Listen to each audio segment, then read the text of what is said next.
get started with Megan. If Megan's ready, I'll do a quick little introduction.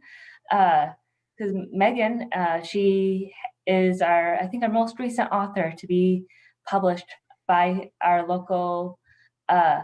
our local publishing company, Freethought House, and she has a book titled uh, "Free to Roam: Poems from a Heathen Mommy."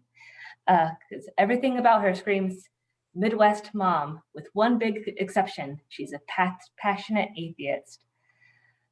Megan is also a blogger. She has a blog titled From the Ashes of Faith." So, so I'm really thrilled to welcome author Megan Rahm. Thank you. Yeah. Really excited to be here. I feel like I've wanted to speak to you guys for a while now, just because Freethought House is in Minnesota. So, Mm-hmm. but anyway, so I live in Toledo, Ohio. I live with my husband and my daughter. My husband and I have been married for 11 years, and our daughter will be 5 in a week. I spend almost all of my time at home. I do a lot of writing. I do have a part-time job, but because of the pandemic, there's not much work for me to do, so I'm stuck at home most of the time. I grew up in rural Northwest Ohio, which was pretty conservative, and it was kind of rough growing up there. I had some fun, but it was a little rough too. And that's kind of where I want to start. I want to read from my poetry book now. It's about being an atheist mom in the Midwest. There's 4 sections, and the first section is called Curls and Cornfields, and it's about my childhood.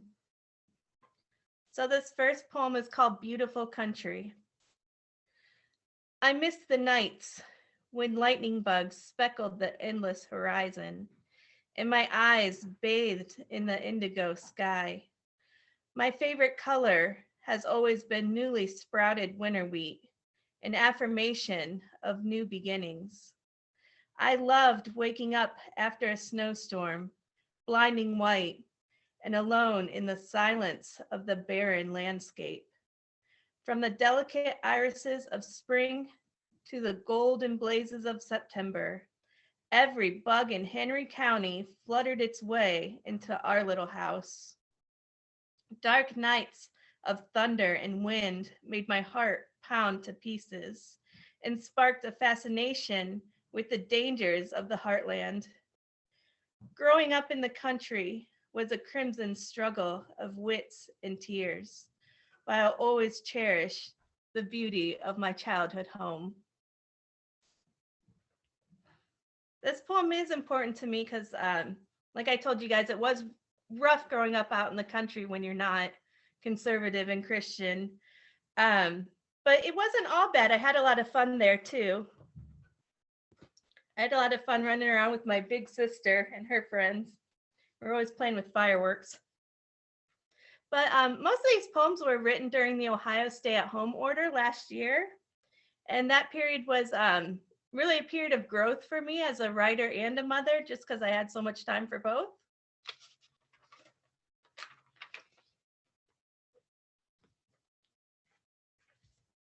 This next poem is called Thrive, a message to my younger self.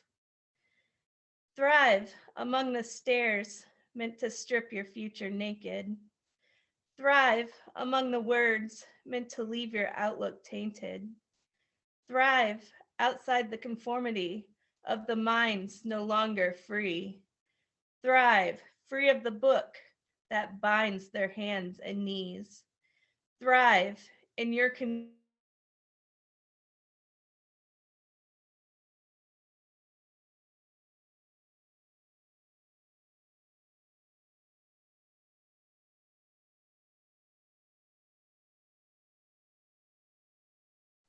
So this is called Thrive, a message to my younger self.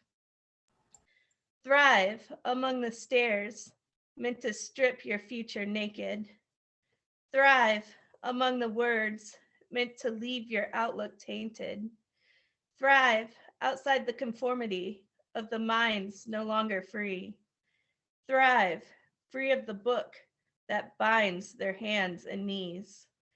Thrive in your community on the outside looking in.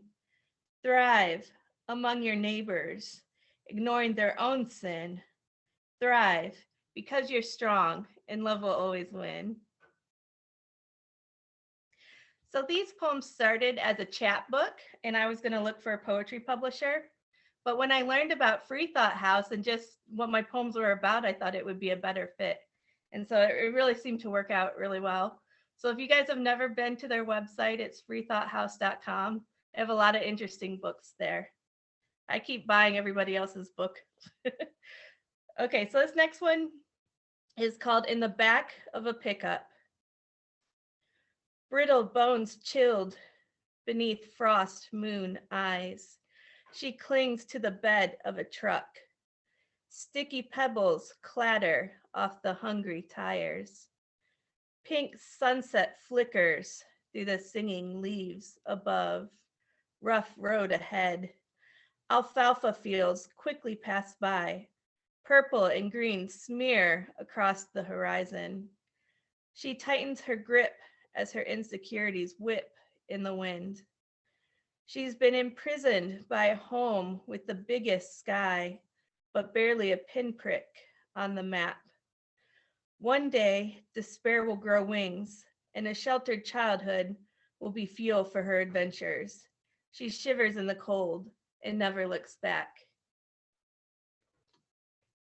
So when I was growing up, it was always a treat to ride in the back of a pickup. And we did it all the time, but now that I'm a mother, there's no way, not in a million years, I would let my daughter do that. So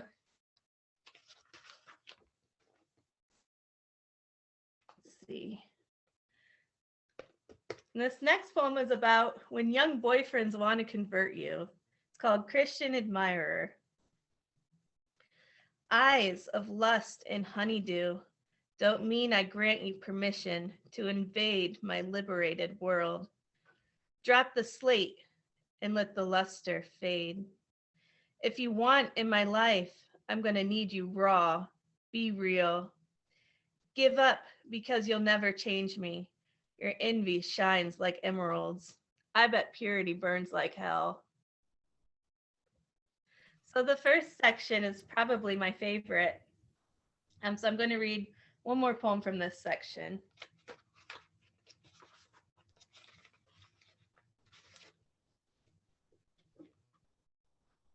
This is called My Scars, My Story. My curls screamed as they were straightened. My songs were stripped from my lungs. Fresh freedom was depleted when I gasped. Shackles of indoctrination imprisoned my peers. I was alone. Time was never on my side in that small, tired town.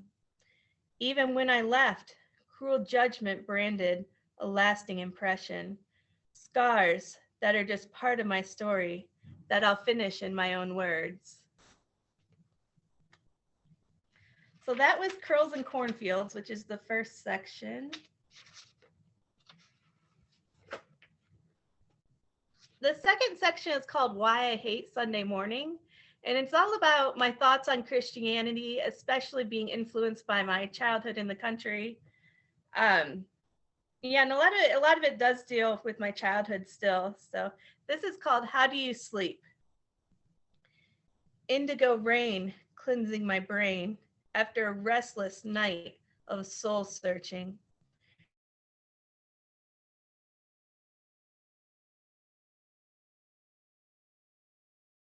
Yearn for a flimsy mystery in the clouds. Breathe deep into the truth and sleep peacefully. Another thing about growing up, in the country, I was surrounded by Christianity, even though my family wasn't religious at all. So, and this was especially true in school and with my friends. I went to public school, but you would never know it.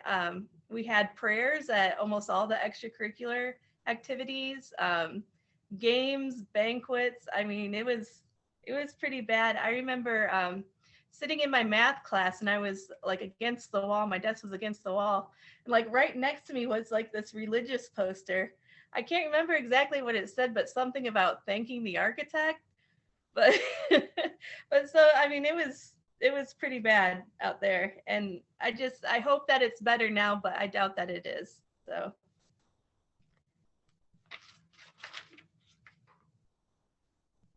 this next poem is called Grounded. Ivory giggles in pink powder secrets, power an endless charade. Let it all hang out between the pews. Just once, let the cold stares see your delicate pearl. Let lace and tumbleweed caress your bare skin. Let fellow parishioners blush with envy. Let reality swallow you whole, and you'll realize you don't need to look to the skies. Satisfaction is found right here on the ground. So I don't believe in writer's block. Oh, thank you. I didn't even see that. I don't believe in writer's block when I'm working. For me, it's more like priming a well. And as long as I can just sit down and get started, something will come. I'm also an artist, and I feel that's the same for artwork too. It's just getting your butt in the seat and getting started.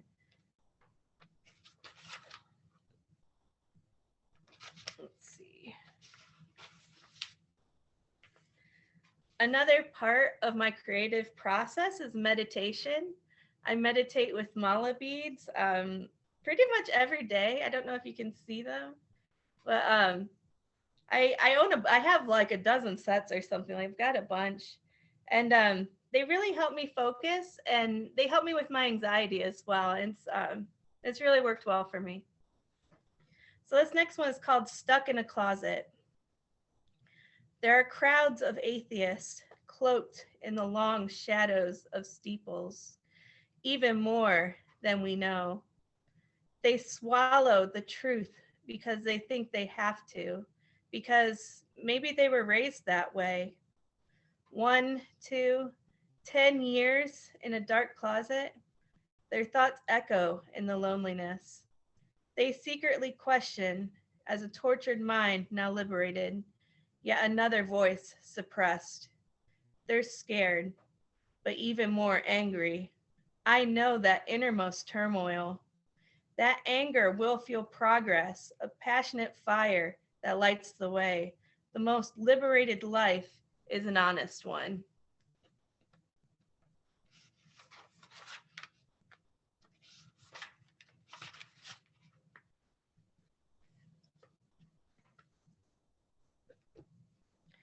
Okay, this next poem is a list. It's called 7 Reasons I Don't Speak Up. 1, to avoid confrontation. 2, so I don't have to explain myself. 3, because we still have to work together and I don't want it to be awkward. 4, to avoid discrimination. 5, so I can survive Thanksgiving dinner. 6, because you won't take me seriously. 7, because I was told not to. I feel like this poem is probably the most like painfully honest one in this book. And for me, I don't worry about my family as much. My family's not religious. And the people who were religious and would actually care that I'm an atheist are all dead now. So I don't worry about my family, but I do worry about my job. I was scared when I came out with this book that, that word would get out and I would lose my job or not be able to find future employment. And it still worries me a little bit. Yeah, it's interesting in Toledo. They don't call it Holy Toledo for nothing. So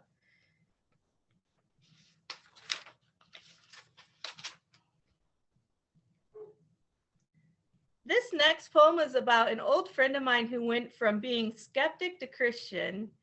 And I was heartbroken. This was a good friend that I grew up with, and we were skeptics together when we were younger, and we'd always like laugh at all the crazy religious people together. I felt we had that bond. But I hadn't seen her for a while, and a few years ago I had lunch with her, and she told me she was at this job and she was just absolutely miserable, just the worst job ever. But then she found this awesome job, and it was just amazing, and she loves it there. And she told me she couldn't have done it by herself. She said God helped her get her job. And obviously she could do it by herself because she got the job. But so this is called You Didn't Need God. You said you couldn't do it alone, but you did. We're all powerful in our own lives. Scale that jagged cliff. Surf those tempest-swept waters. You are in charge. You are secretly sure-footed, resourceful, with undiscovered confidence. What you think is strength in God is really strength within yourself. You are more capable than you know.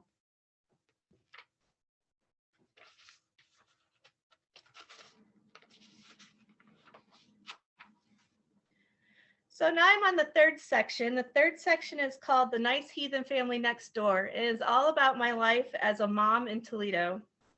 And my daughter's turning 5 next week.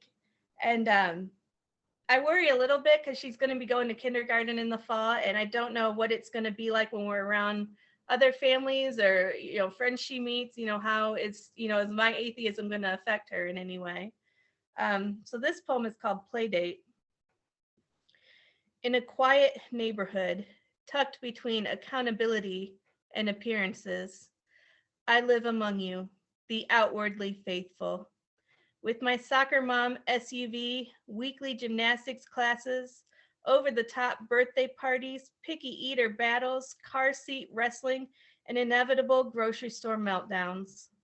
My silent anger presses behind my warm, neighborly smile. Your small talk is carefree and careless. Would you let your bratty kid play with my bratty kid if you knew I was an atheist?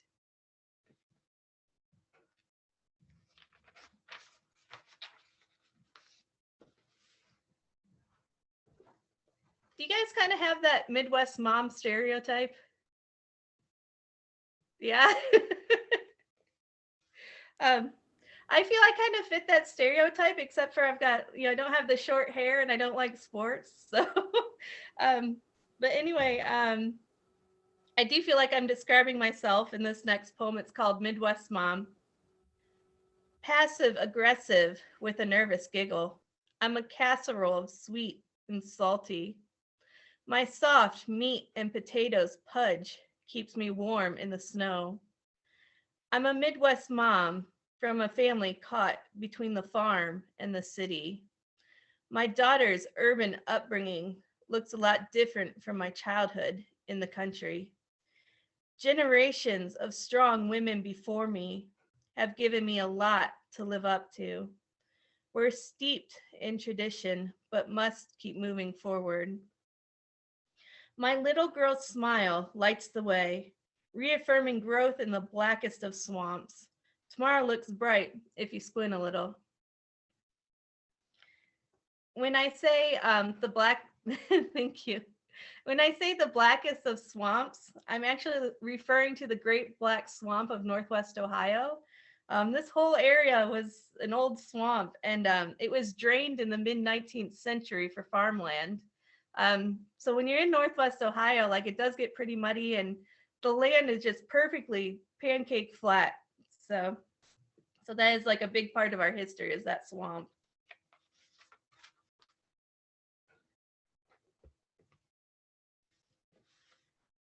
This next poem is Am I Holding It Together? Am I holding it together just enough? My little girl, new to the world. Am I showing her what she needs to see? Does each fragile moment, every breakdown, every tear count? Or should I look at the bigger picture, her impending future?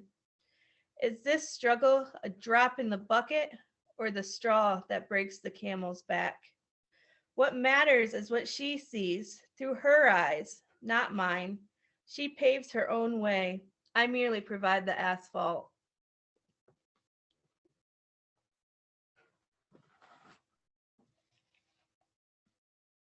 Sorry, I've got some serious allergies going on. So that's it for the third section. The fourth section is called Midwest Mom, Meatloaf and Revolution.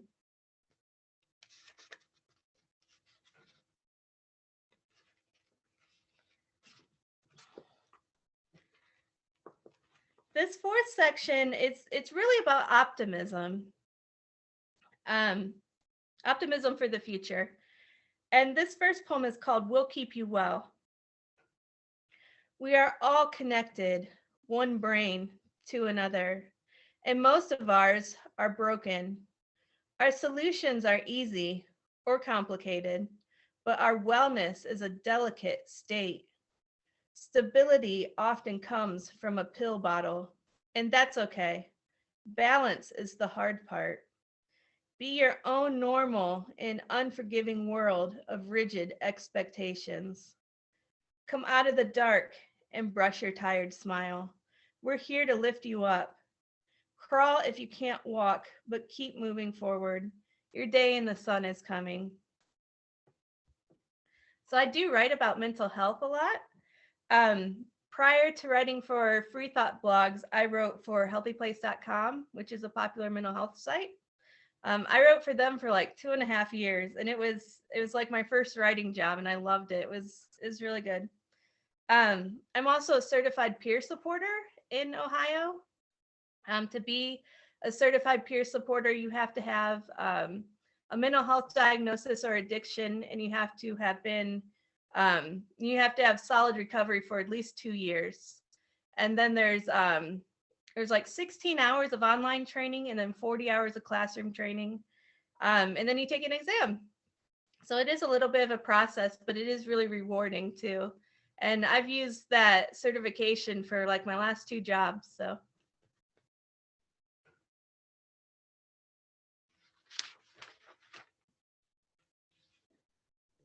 this next poem is called Our Rope. Tired feet, a testament to our honest ambitions. We walk the same street, trying to live above water. Fingers clinging to the sky, only bubbles acknowledge our fragile existence. Throw me a rope, and I'll throw you one too. Only rain trickles down from the top, but you and I, we can make the sun shine.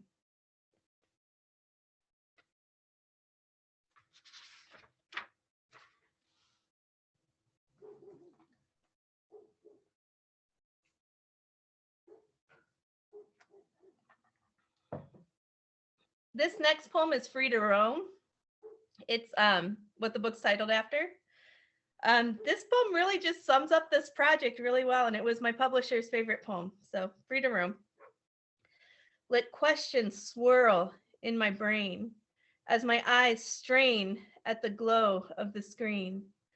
I'm a tired mom from the heartland with the world at my fingertips.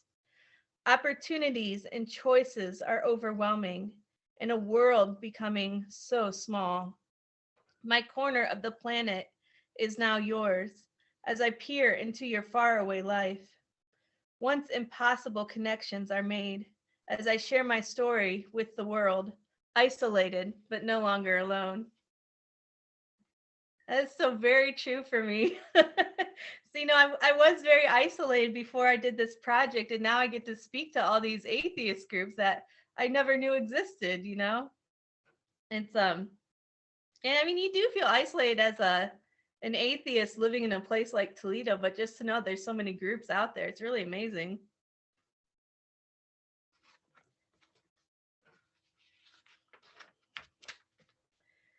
This next poem is my husband's favorite out of the book. I felt I needed to read it because like normally when I'm writing, I go to writers groups at the library. Like every week they have a ton of writers groups, and obviously that's not going on right now. And it wasn't going on when I was writing this book. So my husband was the only one really reading my work, and sometimes he'd read it to his coworkers. And my husband doesn't like poetry, but I think he did a really good job, and he really helped me out. So this is his favorite. It's called Girl Mom. How do I protect my daughter from having the stories all women have, from fearing the night and walking alone? How do I protect my daughter when rapists run for president, when boys will be boys, when accusation is too frequently overlooked?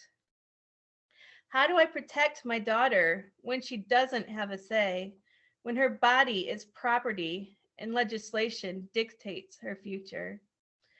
How do I protect my daughter from 78 cents to the dollar, from taxes that come in pink, from old and rotten expectations?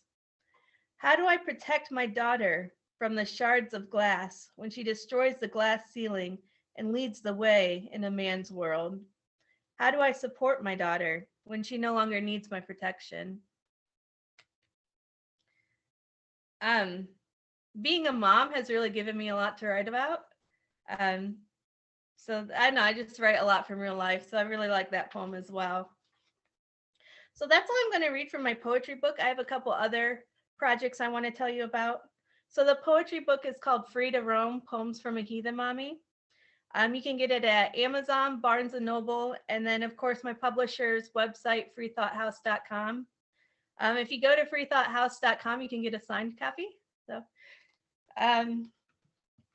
but I have like 3 other books I'm working on that are in various stages. I have a memoir that I'm working on about being an atheist with a mental illness. I know I kind of talked to you a little bit about being a peer supporter and everything, but I have schizoaffective disorder, and becoming an atheist was really crucial to my recovery. I struggle with psychosis. I've had visual and auditory hallucinations. And prior to treatment, I thought those hallucinations were spiritual or supernatural. I often thought they were ghosts. And so when I started treatment, started taking medication, the ghosts went away, the hallucinations went away. And so then I knew that ghosts aren't real and God isn't real either. You know, those hallucinations were the only thing really holding on to me for, for anything spiritual.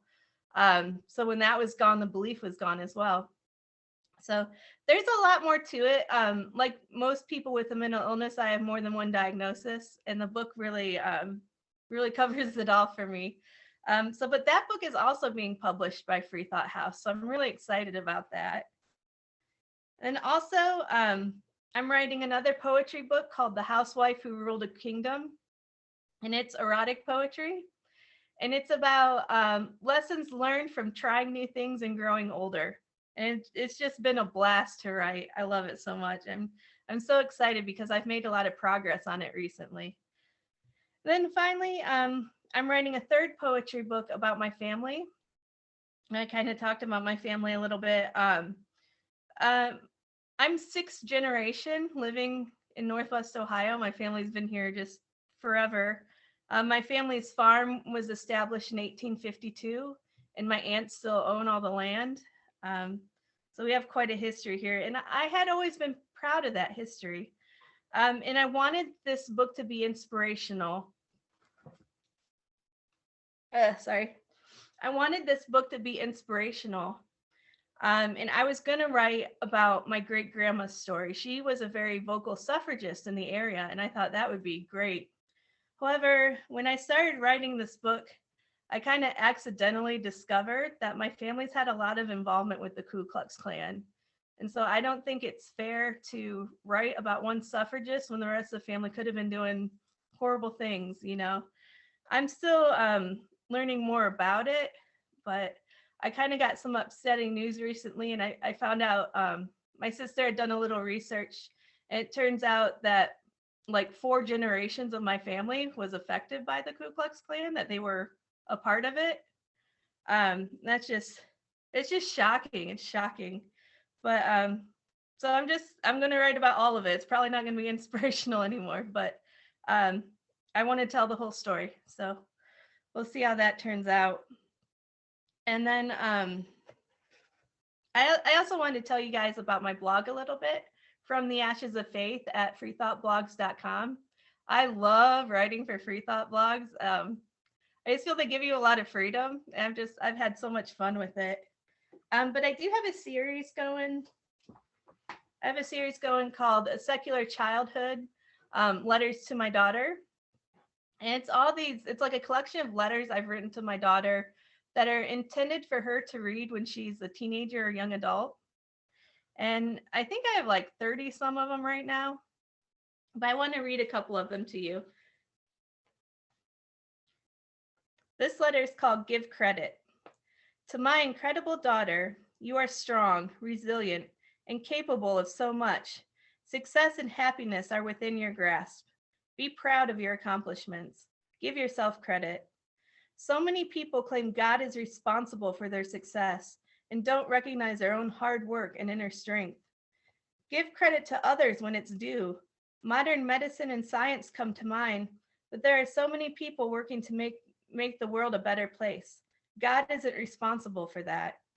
Humans are amazing with limitless potential. No deity required. Let's recognize that. I can't wait to see all the incredible things you do. Love, Mom.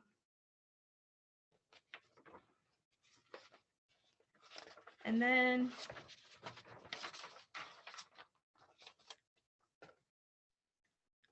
this one's called Limitations. To my adorable daughter, you're 4 years old and in the 3rd percentile for height and weight. At 30 pounds and 36 inches tall, the growth charts put you on track for being 4'11" when you're full grown. Daddy is 5'5" and I'm 5 foot, so you were never meant to be big. In fact, you're going to be very small. We were at the grocery store a couple days ago, and I tried to get a bottle of root beer off the top shelf. It came crashing down, burst open, and root beer went everywhere. There were several witnesses, and I was pretty embarrassed. I couldn't leave the store fast enough. Most of the time I enjoy being short, but at that moment it really sucked. Everyone has limitations of some kind, and like I said, I normally enjoy being short. Sometimes I even think I'm cute short. It's a part of who I am. I hope you will also view your short stature as cute too, and just another part of who you are. You can't change it, so own it. Oh, and always ask for help at the grocery store. Love, Mom. So, this is normally the part where I do a discussion from questions on my blog, but I have something else for you guys. I was so shocked. Like, I Googled Minnesota atheist and I came across an article about a baseball game. Was that real? Yes, that was real. The St. Paul Saints renamed themselves the Aints for the game that we sponsored, and we did that for, was it 3, 4? How many years was it that we did that in a row? But it was. You did it more than once? We did it more than once. Oh my God. Yeah, it was an ongoing thing for a few years that we just sponsored a game. Instead of infield practice, they did infidel practice. Oh my gosh. Wow. The St. Paul Saints are kind of known for doing antics, and yeah, it was really neat that they did that. They have since moved to a nicer, newer stadium, and with the nicer, newer stadium, they are doing a little bit more professional appearance, and maybe so the last couple years, the Aints sponsorship wasn't quite as visual or quite as provocative as the first couple years, but it was really cool that we were able to do that. That's incredible. And we hope to do something like that again. That I was just so amazed. I didn't think it was real. But no, I just, I wanted to bring that up. I mean, we are like a long ways from ever doing anything like that here in Toledo, I'm sure. But we do have a minor league baseball team here too, the Mud Hens. And when I saw that article, I asked my family and friends, I was like, do you ever think there'd be an atheist night at a Toledo Mud Hens game? Like, no, never. So I was like, I was just shocked. My mind was blown when I saw that. I'm just curious did you face any resistance doing that?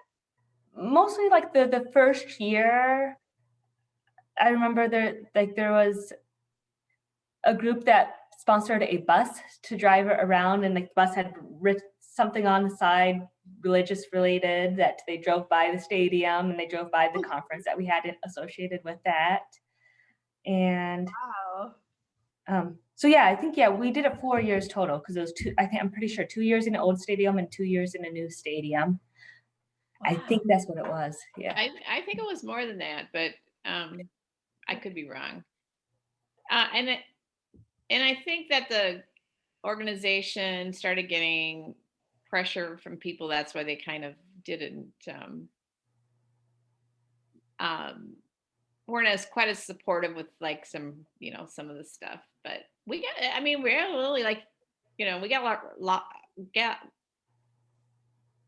got to do a lot of fun things. We did like fundraisers, like or not fundraisers, but we had, you brought in your shoes. There was Souls to the Game or something, SOLES, Souls for Souls. Souls for Souls, yeah, something like that, and yeah, but there was really we did really have a lot of fun with it, but there were some people who didn't like it. Yeah. And I know that the very first year, after the game, we had a representative from the Saints come speak to us, and he told us about all the hate mail they got. Oh man. Yeah. Wow. That's still incredible. I can't believe that happened. Like, damn. Yep. Well, what this one thing, when you were reading your poetry about your early life, I grew up in farm country too, in Minnesota, in a Catholic area, mostly is conservative. But I was, I didn't question. I just went along with it. So there's similarities, but by the time I had this insight, this sudden insight when I was 17, I went to Catholic college for 3 years after that, but then I came down to the Twin Cities, and that's really where I think the difference is, the Twin Cities has so many secular groups and so many. I mean, it took a while to get brave enough to connect. Like I said, I was probably in the closet for 25 years, but oh wow, since 2000, I mean, there's Minnesota Atheists, there's the Humanists, there's there was another atheist group. There's the Skeptics, and most of them are atheists, and I mean, it's quite, yeah. So it's really great because you can do stuff like go to this Aints game and feel like, hey, I'm with my people, and if you don't like, for you, those of you who don't like it, too bad, So. Wow, that's incredible. I can't get over it. That's just incredible. Wow. I mean, I do notice too, though. I mean, like, I guess Minnesota, you're usually like a blue state in elections. Is that true? Yeah. Barely, but yeah, we still, yeah. Yeah. We're the only state that never voted for Reagan or Bush or Trump. The only state. Really? Wow. Yeah, we were the only blue state when Reagan won, because Mondale was our past senator. He was from Minnesota, was running against him. So he carried Minnesota, I think, and that was the only state. So that's why we've got the longest streak of blue of anybody. Yeah. Wow, that's incredible. But in the state, we have divided government. Yeah. Unfortunately, the rural areas still tend to be red. I still have relatives that support Trump. It's sad, but yeah. Wow, that's incredible. Wow. I think Ohio was blue for one of the Obama terms, but we're usually red. Yeah, you can feel it. Wow. So do you guys have any questions about the poetry or anything, or the other projects? Well, you had explained that your family was non-religious, it sounds like. So that was a big difference in that. How many generations did that go back? Not many. It's just my dad and stepmom weren't very religious. They considered themselves Christians, but they never spoke of it. They never went to church. They never, I remember we would celebrate Christmas and Easter, but never in a religious way. It's always just like a meal with the family. So, but my grandparents were more religious though. I don't have a question, but I just want to say I really appreciated the themes that seem to come up in your poems, especially the theme about people who give the hard work that they put into training or learning, and they turn it and say that it was due to God. And Right. I heard that in a couple of your poems, and I really appreciate that kind of thinking. Thank you. Yeah, that's very true. That, you know, when I had that friend that went from skeptic to Christian, that just bothered me so much. It really ate away at me for a long time. I mean, we're still friends. We still like talk on Facebook and stuff, but it's not the same. I also like, even though I'm not, unfortunately, have escaped, you know, a lot of mental health ailments over the years, I still like what you said about, you know, we're having a religious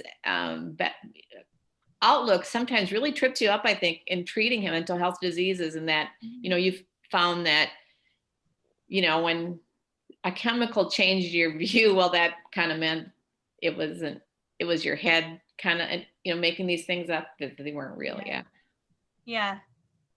That was huge. And I always tell people, you know, like, you know, sometimes if you have an event in your life, like a big event, and you're like, this is my life before and this is my life after that event. That's what it was like when the antipsychotic medication kicked in. Like, I can remember when I first noticed it, and I was at a treatment center and I was standing in the lobby, and all of a sudden I just noticed everything was just clean and quiet.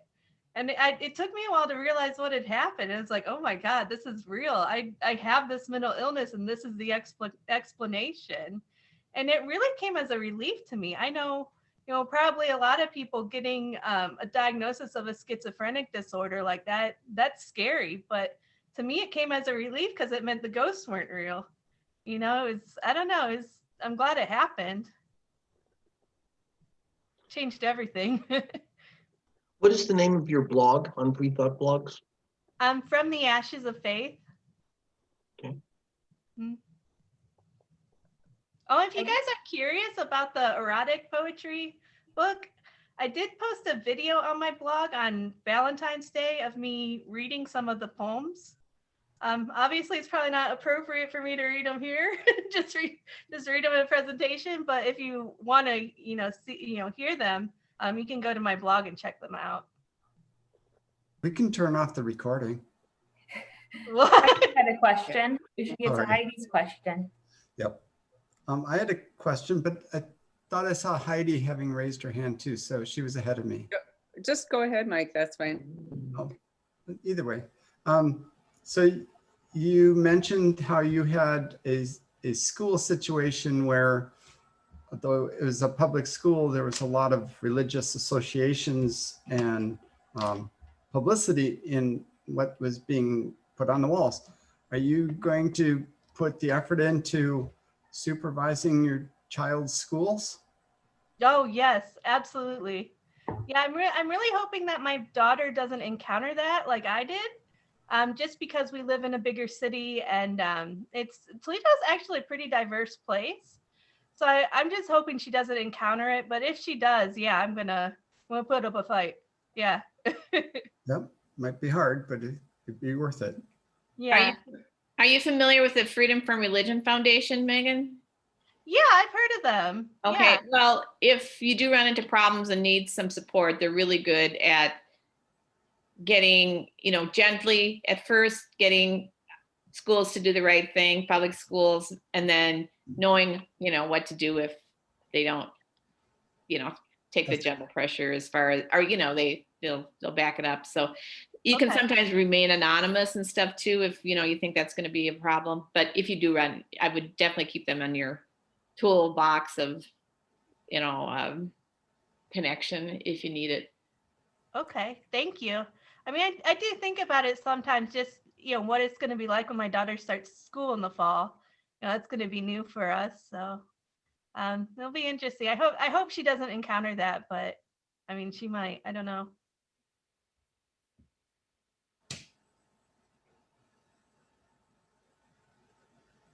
Any other questions?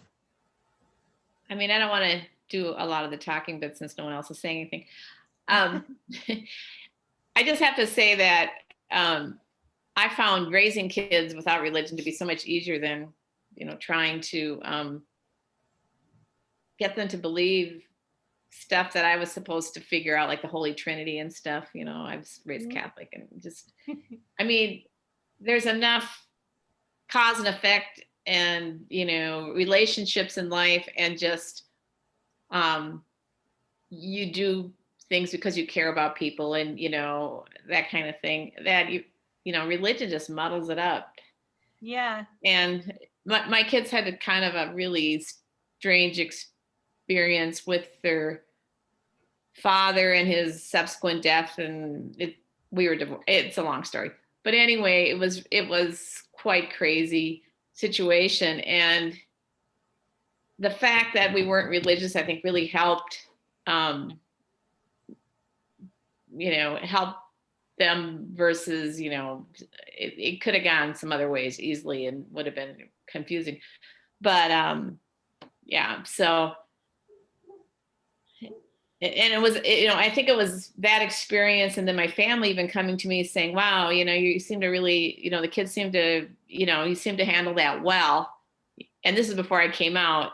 That kind of gave me some strength, or the foundation to kind of eventually say, you know what, I'm not religious, I haven't been all my life, but Yeah. So. Well, and also, with having a secular childhood, there's just been a couple things that have come up with my daughter. Like, people will buy her children's books that have religious themes or something. When that happens, I just take them straight to the trash. I don't even give them to her. But like a couple weeks ago, we were in West Virginia, and this is like right before Easter. And my daughter, we were at kind of this artsy, crafty store. I don't know what to call it. Anyway, my daughter was like, I want to buy Easter cards for everybody in the family.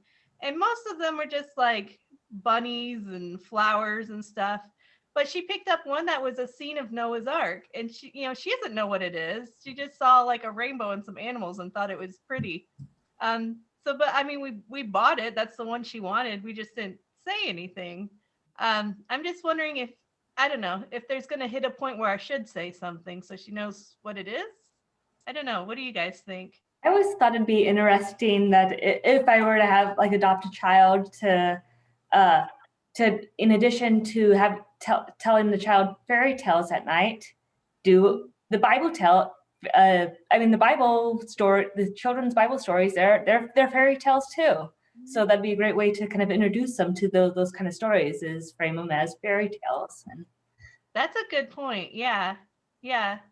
I guess I would, get maybe a kid's Bible story book and just say, these are stories some people tell their kids, and they, and just ground her in that, so she feels more comfortable around that information, but knows that she doesn't have to fall into it. I mean, that she doesn't have to go along with it just because her peers might be believing that.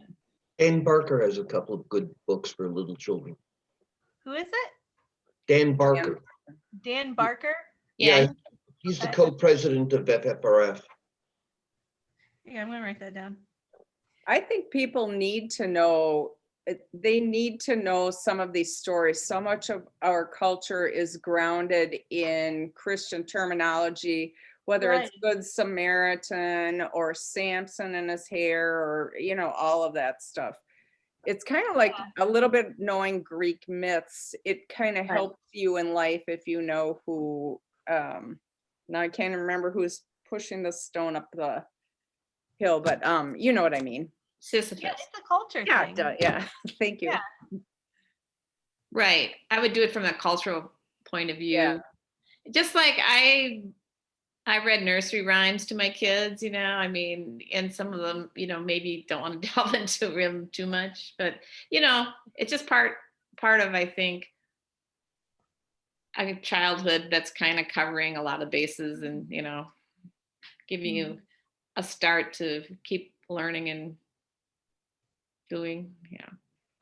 My daughter is raising 2 kids essentially as atheists, and she emphasizes the point when she brings up a story like from a Bible. She says, now some people believe this and they have this long history of that they got it from their parents. So she adds that extra background information. If you just present it strictly as a fairy tale, then the kid is going to take that by itself and take it into their friends, their society. And that's where the kids themselves can have troubles between how they present what they learned versus what their friends have learned. So just caveat it a little bit, especially with them being younger. Yeah. Just an opinion. Yeah. Yeah, I didn't think of that. And yeah, like Mike was saying too, you have to kind of gear toward their age, but even at 5, I think a 5-year-old can kind of understand that you're not going to get all those animals on an ark and that kind of thing. That there'll be some problems there without getting into the whole detail of evolution and why Madagascar has different animals and why. So Megan, I had a question about your community and your environment.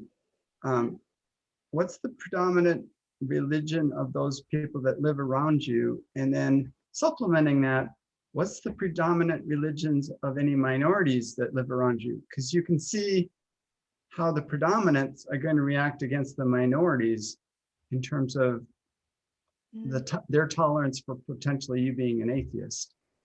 Mm-hmm. There's what I would have to say predominantly it's Christian here in Toledo. There's a lot of Christians and a lot of them are very vocal. I encounter it at work all the time. I mean, it's crazy. But as far as minorities go, there's actually a large Muslim community in Toledo, especially just Toledo and like Dearborn, because we're right at the Michigan border. There's a lot of communities in Michigan that have large Muslim communities as well. So that's definitely visible as well. And how does the minority people treat the minority people in terms of their religious perspective, religious orientations of minority? Gosh, I don't see a lot of tension between the Christians and Muslims here. I don't know if it's just because people kind of stick to themselves. But I can tell you the Christians are definitely the vocal ones. Yeah.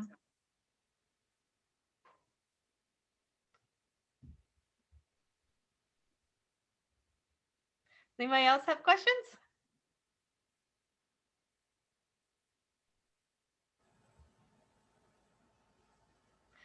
That's all I have, really. Well, thank you. I think we can all take our sound off and do a round of applause. Yes, thank you.